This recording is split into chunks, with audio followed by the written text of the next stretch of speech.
அது எப்படி 6 மாசத்துக்கு ஒரு தடவ நகையில மட்டும் ஃபேஷன் மாறிட்டே இருக்குன்னு நீங்க என்னைக்காவது யோசிச்சிருக்கீங்களா? இந்தியாவுடைய மொத்த கோல்ட இம்போர்ட் பண்றது, அதோடைய கண்ட்ரோல் அப்படிங்கிறது ஒரு 30, 40 டீலர்ஸ்ட்ட மட்டும் தான் இருக்கு. அது எப்படி பண்றாங்க?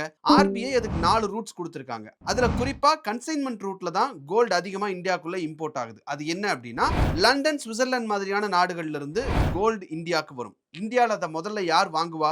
ஆர்பிஐ நாமினேட் பண்ணி வச்சிருக்கக்கூடிய பேங்க்ஸ்.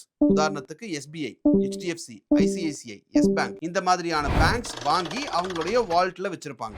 வால்ட்ல வச்ச தங்கம் விற்கப்பட்டால் அதுக்கான பணத்தை பேங்க்ஸ் அவங்க கிட்ட கொடுப்பாங்க. இல்ல அப்படின்னா இந்த தங்கத்தை நீயே எடுத்துட்டு போய்க்கப்பா அப்படிங்கிறது தான் இதனுடைய அக்ரிமெண்ட். இந்த இடத்துல யார் அவ்வளவு தங்கத்தை வாங்குவாங்கன்னு ஒரு கேள்வி இருக்குல்ல, அங்கதான் ஜுவல்லர்ஸ் வருவாங்க. அவங்களுக்கு கோல்டு மெட்டல் லோன் அப்படின்ற பேர்ல இந்த கோல்டு பார்ஸ் எல்லாமே கடனா கொடுக்கப்படும். அந்த கோல்ட எடுத்துட்டு போய் அந்த நகை கடைக்காரர் ஜுவல்லரியா பண்ணி அதை வித்து அதுல வர்ற பணத்தை தான் திரும்பவும் எடுத்து அந்த பேங்க்குக்கு கட்டணும். இந்த கோல்டு பாரை எடுத்துட்டு மறுபடியும் திரும்ப அதுக்கான பணத்தை கட்டுறதுக்கான டைம் இருக்குல்ல, அதுதான் 180 டேஸ். அதனாலதான் 6 மாசத்துக்கு ஒரு தடவை தொடர்ந்து நகைக்கடையில இந்த ஃபேஷன் அப்படிங்கிறது தொடர்ந்து மாறிக்கிட்டே இருக்கு. ஏன்னா உங்ககிட்ட வித்தாதானே அந்த பணத்தை அவங்க திருப்பி பேங்க்குக்கு கட்ட முடியும். இதுதான் ட்ரெண்டிங், இதுதான் ஃபேஷன் சொன்னாதானே நீங்க வாங்குவீங்க.